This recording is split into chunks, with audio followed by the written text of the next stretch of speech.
Saya sudah memahami berbagai resiko yang akan saya hadapi.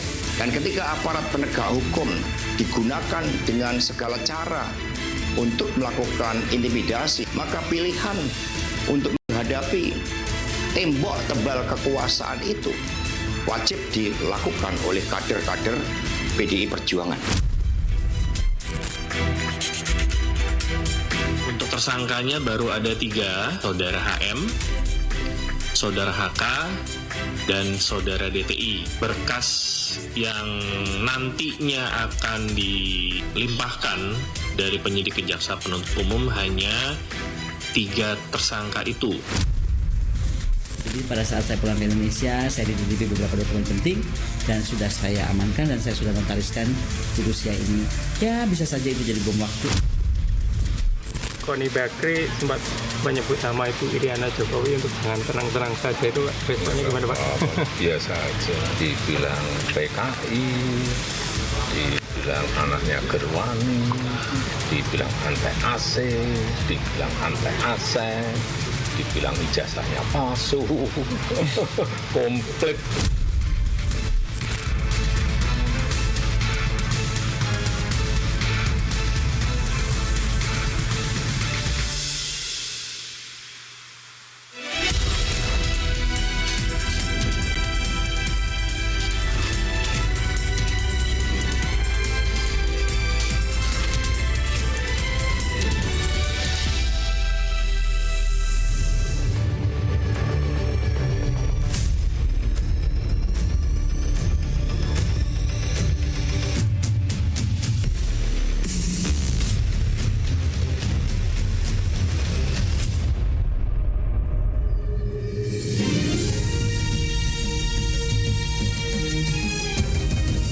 Disiarkan langsung dari studio MNC Conference Hall Ainus Tower, Jakarta. Inilah Rakyat Bersuara bersama Aiman Wicaksono.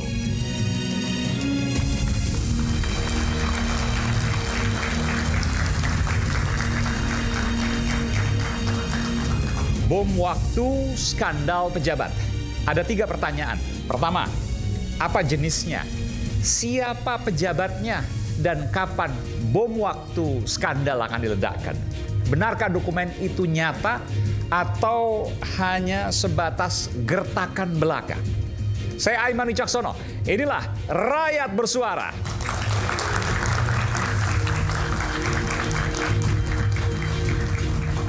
Saya langsung undang ke panggung Rakyat Bersuara. Selamat datang politisi PDI Perjuangan, Bung Guntur Romli. Gus Romli.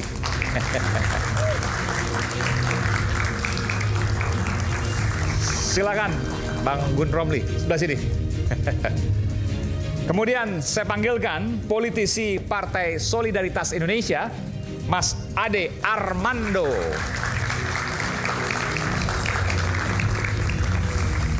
Mas Ade, selamat datang. Baik. Hai Gun. Gimana nih? Sebelah sini Mas Ade. Kirain mau salaman dulu tadi. Oke. Selanjutnya selamat datang pakar hukum tata negara Bung Refli Harun. Makin ngeri kalau lihat YouTube-nya. Gimana? Oke. Nanti Bung Refli. Kemudian ex penyidik KPK yang juga IM 57 Plus, Mas Yudi Purnomo. Mas Yudi, ini saya tanya pertama mungkin.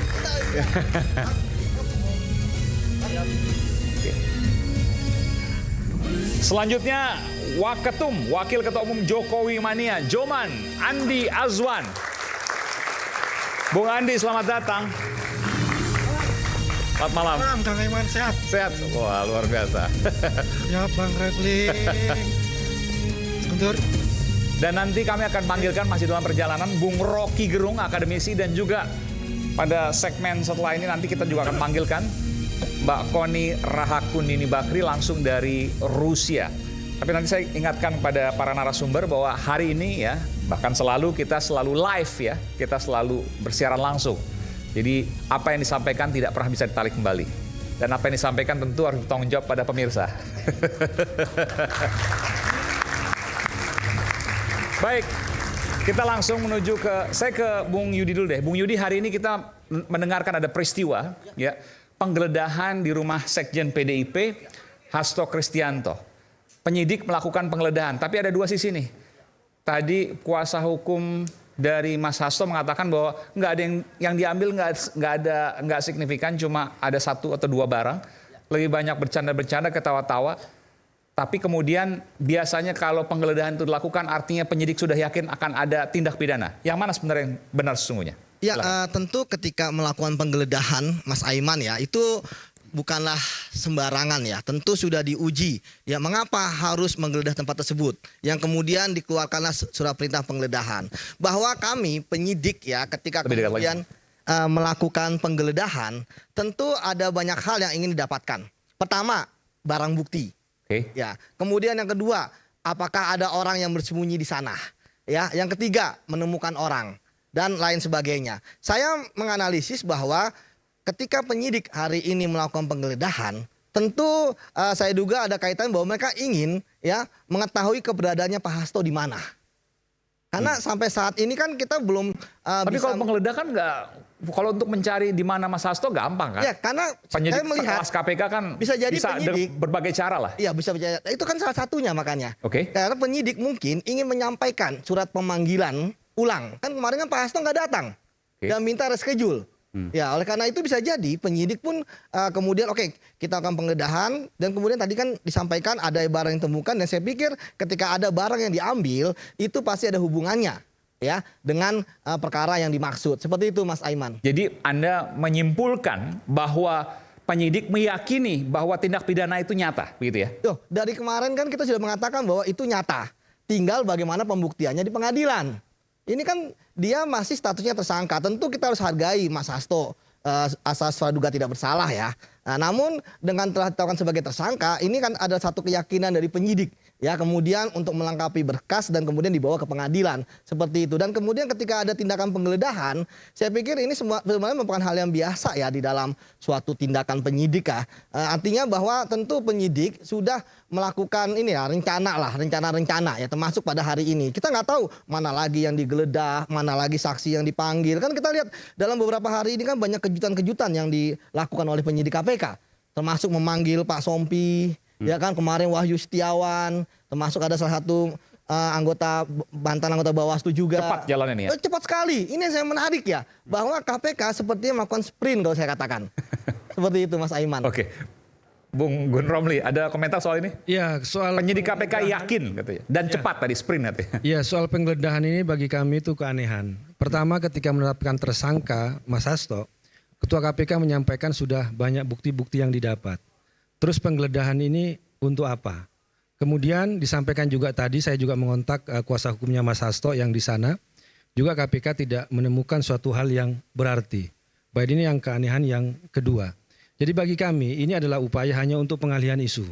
Pengalihan isu karena pada hari ini juga ada aktivis anti korupsi LSM yang datang ke KPK. Ada Bung Rai, ada Mas Ubaidillah Badrun ya. Kan terkait dengan laporan OCCRP yang menyebut Jokowi sebagai salah satu finalis terkorup di dunia 2024. Saya kira ini yang patut diduga untuk mengalihkan isu tersebut. Karena kita melihat masalah KPK sekarang itu sangat mengecewakan.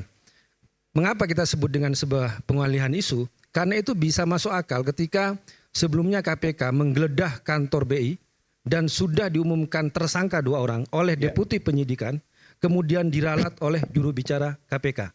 Jadi kami melihat ini ada benang merah antara intervensi dari pihak luar kepada KPK, termasuk juga upaya untuk mengalihkan isu dari pengumuman OCCRP bahwa Jokowi adalah finalis terkorup sedunia tahun 2024.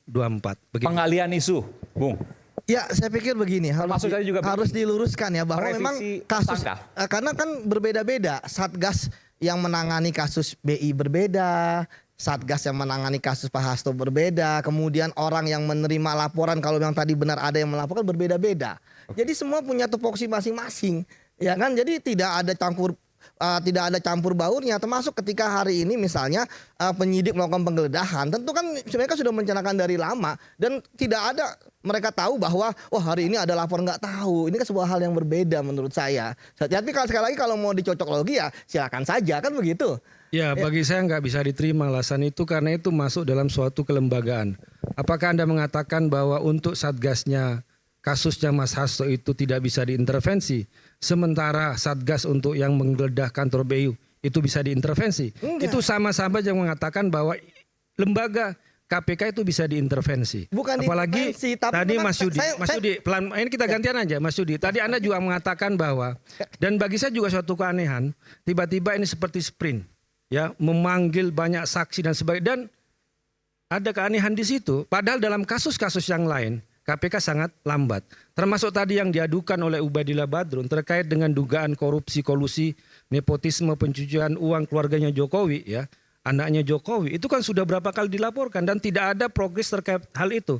Termasuk juga apalagi namanya fakta pengadilan ketika nama Kahiyang dan Bobi Nasution, anak menantu Jokowi, disebut dalam pengadilan soal kasus izin tambang, sampai sekarang tidak pernah ada tindak lanjut. Kenapa kasus ini tiba-tiba menjadi sprint untuk kasus pertersangkaan Mas Hasto Kristianto? Ya, menurut saya kan begini, kita kan fokus terhadap kasusnya Pak Hasto. Ketika misalnya ada kasus yang lain dan lain-lain dan sebagainya, tentu kita akan Tapi ini pertanyaan publik juga. Kenapa Tetapi kan seperti itu? jangan sampai yang terjadi adalah kita seperti kayak orang tenggelam gitu kan. Semua yang ada di atas kita tarik semua. Padahal sebenarnya intinya kita fokus aja dulu. Kita tidak bicarakan orang tenggelam. Kan gini, kita bicara Maksudnya panik, jadi semua ditarik-tarik. Pak Guntur, kalau ingin melakukan pembelaan PDIP secara panik politik, dengan- saya pikir tidak masalah ya. Saya Bentar. Tapi yang saya pentingkan adalah Mas Aiman, bahwa kalau emang mau melakukan perlawanan hukum kan ada jalur salurannya pra peradilan. Saya sering mengatakan kalau Pak Hasto melakukan pra peradilan, dia akan bisa dalam tanda kutip mengintip apa sih sebenarnya bukti-bukti yang dimiliki oleh KPK untuk mentersangkakan dia. Itu kan fair dilihat oleh publik. Tapi sampai sekarang saya nggak melihat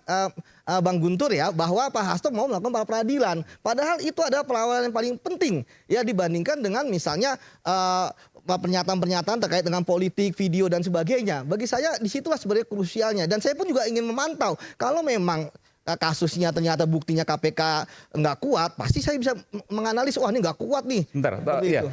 Sebentar, Bung Laut. Tapi tadi apa yang disampaikan oleh Mas Gun Romli itu kemudian jadi pertanyaan publik soal revisi tersangka yang soal ini BI. yang menarik, Mas. Soal yang tadi disebutkan ada beberapa kasus yang dilaporkan tapi tidak berjalan. Nah itu gimana penjelasannya? Nah, kalau yang terkait dengan itu saya baca memang di KPK, Mas, beberapa kali kalah pra peradilan. Akhirnya KPK ada dua hal yang menurut saya sangat ambigu. Pertama, harusnya KPK ketika menaikkan tersangka, menaikkan kasus penyidikan sudah ada tersangkanya. Tapi kemudian mereka kalah di pra peradilannya Prof IDOS ya, bahwa harusnya ketika naik penyidikan ya namanya belum harus ada tersangkanya. Ini kan yang menarik. Sehingga KPK, saya juga mengkritik ini. Kenapa satu lembaga bisa jadi ada dua sprindik terkait dengan kasus yang naik dari penyelidikan ke penyidikan. Yang satu tanpa nama, ya kan, sprindik umum. Yang satu ada BI, nama. kasus BI ini maksudnya? Iya. Kalau saya lihat kan, wah ini ada sprindik umum, saya baca loh. Harusnya nggak begitu dong. Kalau misalnya akhirnya Bang Guntur mengatakan bahwa wah ini kan ada dualisme, memang ada dualisme seperti itu. Ini yang menurut saya. Jadi ini administrasi aja atau ada tarik-tarikan di atas? Nah, kalau saya melihat ini administrasi aja. Buktinya kan saya lihat diperiksa-periksain kok. Tinggal bagaimana cara menetapkannya. Memang Bang Guntur Romli, KPK sekarang ini saya lihat memang dilema sekali akibat pelemahan-pelemahan yang terjadi. Ya, tadi akhirnya ketika Bang Romli mengatakan kok itu nggak ada penyidikan tapi tersangkanya belum ada gitu kan. Ya memang termasuk revisi tersangka itu administrasi aja karena ada 2 surat itu yang Anda temukan. Iya, karena seperti itu. Ya kalau kami melihat ini ada upaya untuk tebang pilih. Melihat kasus kalau yang tersangka, yang terduga itu kritis terhadap kekuasaan, terhadap Jokowi, langsung sprint. Cepat-cepat saksi dipanggil melakukan penggeledahan. Tetapi kalau yang disebut dalam fakta pengadilan, dalam laporan dan sebagainya itu orang-orang yang berpihak kepada kekuasaan, maka di situ tidak ditebang. Ini adalah namanya fenomena tebang pilih. Terkait upaya hukum ya, upaya hukum yang akan dilakukan oleh Mas Hasto, itu nanti tim pengacara juga yang akan menyampaikan ya tentang pembelaan-pembelaan. Kami bukan tidak mau melakukan pembelaan, itu ada. Tapi strategi itu tidak akan pernah dibuka di pengadilan. Tapi pertanyaannya adalah di muka umum maksudnya. Pertanyaan adalah ketika kami mengajukan pra peradilan, apakah sistem itu bisa dipercaya atau tidak di tengah suasana seperti sekarang ini? Korupsi 300 triliun, hukumannya cuma 6,5 tahun. Jadi ini kita bicara soal pemberantasan korupsi, soal sistem peradilan kita, soal tidak ada yang terlihat ada tebang pilih. Ada keraguan di situ. Di situ jelas sekali ada keraguan. Apalagi kalau kita bicara dengan apa yang kami lihat, framing yang dibacakan oleh Ketua KPK saat menetapkan Mas Hasto Kristianto itu benar-benar adalah framing politik. Kami tidak ingin mengatakan bahwa ini kasus politik awalnya, tapi yang bertanggung jawab untuk menyatakan ini narasi politik adalah Ketua KPK. Kenapa? Alasan pertama, ketika yang namanya sprindik, SPDP itu tiba-tiba bocor sebelum itu sampai ke Mas Hasto. Siapa yang membocorkan? Tiba-tiba kami kebingungan pada tanggal 24 itu, Desember, tiba-tiba ada tersangka Sekjen PDI Perjuangan, kemudian kutipan dari itu sudah ada muncul di media. Siapa yang membocorkan hal ini? Ini kan soal kerahasiaan dan juga ada kebocoran di situ. Kemudian yang kedua adalah ketika Ketua KPK menyebut tersangkanya Hasto Kristianto selaku Sekjen PDI Perjuangan, bukan atas nama pribadi. Jadi ini sudah mengarah kepada institusi partai sebagai Sekjen PDI Perjuangan. Kemudian yang ketiga adalah ketika di situ juga disebutkan sebagai bukti. Ini bukan kata saya tapi kata Ketua KPK. Bukti dari kasus penyuapan adalah soal penempatan caleg Harun Masiku orang Toraja menjadi caleg di Sumatera Selatan. Apa hubungannya antara penempatan caleg dengan bukti penyuapan? Ini kan pekerjaan politik, internal partai politik. Tapi kenapa disebutkan sebagai bukti? Yang kedua kasus PAW. Lagi-lagi kasus PAW adalah kasus internal partai politik. Tapi kenapa Ketua KPK menyebut itu sebagai bukti kasus penyuapan Harun Masiku dengan Wahyu Setiawan? Jadi kalau dilihat ini kasus adalah kasus politik bukan karena kami mau mengatakan demikian, tapi karena narasi framing yang dipakai oleh Ketua KPK ketika menetapkan Hasto Kristianto selaku Sekjen PDI Perjuangan. Itu kami melihatnya seperti itu. Bung Andi atau Mas Adi mau nyampe? Terima kasih. Mas Guntur, saya agak protes ini. Dikit-dikit di bawah Jokowi. Jadi ini mengkonfirm Jokowi fobia. Oh, Jokowi fobia. Jokowi fobia terjadi di PDIP. Dari maksudnya apa yang dialami oleh Mas Hasto, PDIP, ini kan kita nggak ada bicara kaitan sama Mas Pak Jokowi. Hasto, terus dikaitkan dengan Jokowi. Oke. Tadi dengan OSISI RP. Pengalihan isu. Pengalihan. Nah, sedangkan OSISI RP itu sudah mengatakan kita nggak punya bukti dan sudah mencabut itu. Coba cari di website kan nggak ada, sudah tutup. Kenapa itu yang dilaporkan gitu loh? Ya kan? Kalau ada masalah itu serahkan aja kepada hukum itu. Jangan dikait-kaitkan lagi kasusnya Mas Hasto ya dengan Jokowi. Ya kan? Ini tahun 2020 loh. Kasus ini. Baru rame-rame lagi, gonjang-ganjang lagi 2024. Kamu yang sekarang. Artinya ada sesuatu di sini. Kenapa KPK pada saat itu nggak berani? Karena itu masih dalam lingkaran kekuasaan. Ya Mas Hasto jelas mempunyai power pasti di situ. Ya kan? Jelas itu nggak mungkin itu tidak dilakukan oleh KPK. Makanya ketika KPK berganti langsung itu dikatakan Mas Yudi sprint. Karena ini jadi bahan gonjang-ganjing dari masyarakat. Wow, KPK ini takut sama pemerintah. KPK ini yang dibilang independen enggak tuh. Kan seperti itu. Kita hormatilah hukum sekarang. Apa yang dilakukan oleh KPK itu kita hormati. Dilakukan penggeledahan seperti itu ya mungkin prosedurnya itu apa yang dikatakan Mas Yudi. Tapi tolong jangan dikaitkan dong dengan Jokowi dan keluarganya. Dikit-dikit Jokowi dan keluarganya. Jokowi fobia rupanya ini. Makasih. Terkait dengan Jokowi ada dua hal. Pertama masalah hukum dan juga masalah politik.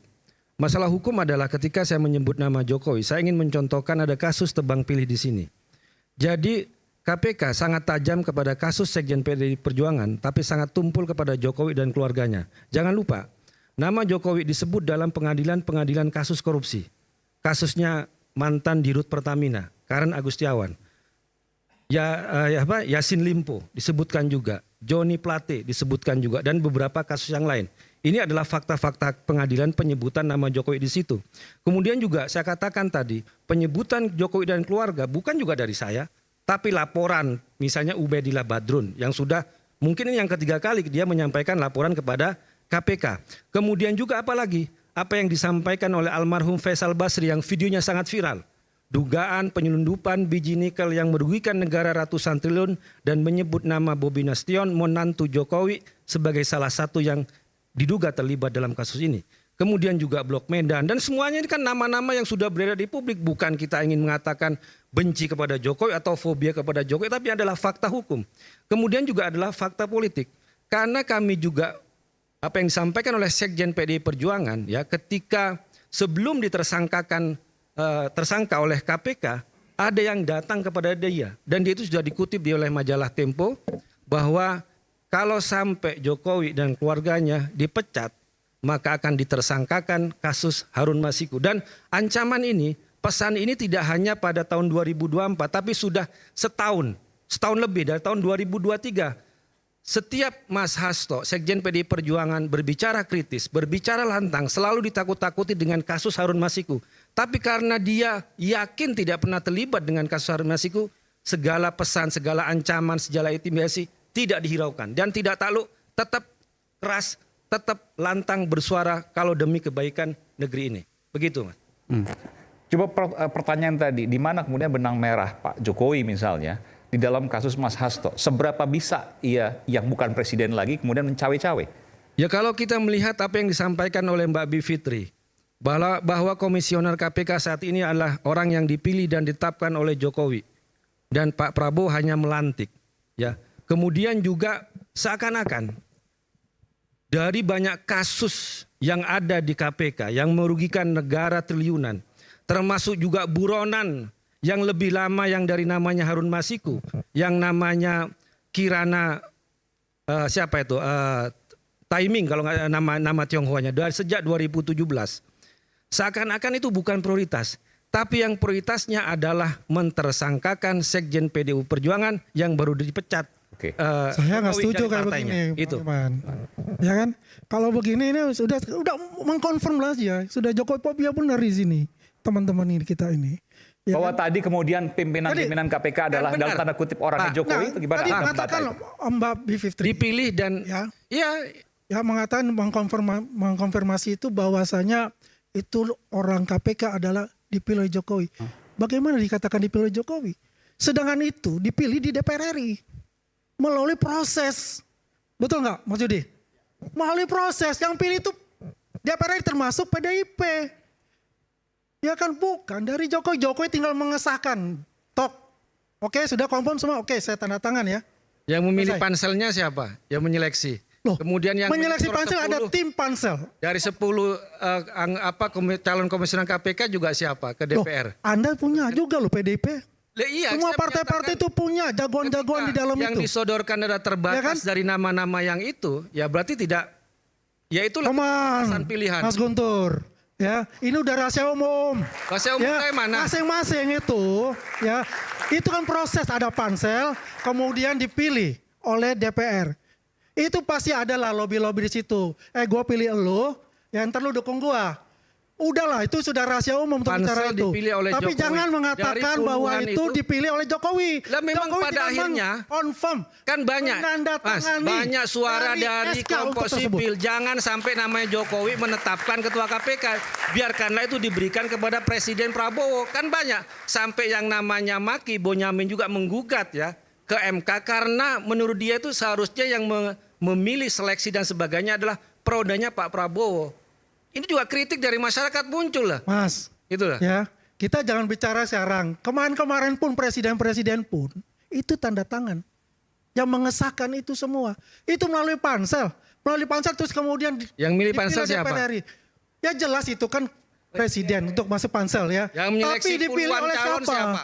Yang dipilih oleh siapa? Bukan oleh Jokowi. Ketika DPR hanya diberi batasan untuk memilih dari 10 orang itu, ya, dan semuanya sudah diseleksi sesuai dengan minat yang menyeleksi, memang ada alternatif lain dari 10 orang itu. Nah, pertanyaan saya, ya, bagaimana Anda tahu bahwa itu mereka, ya, yang akan dipilih masing-masing?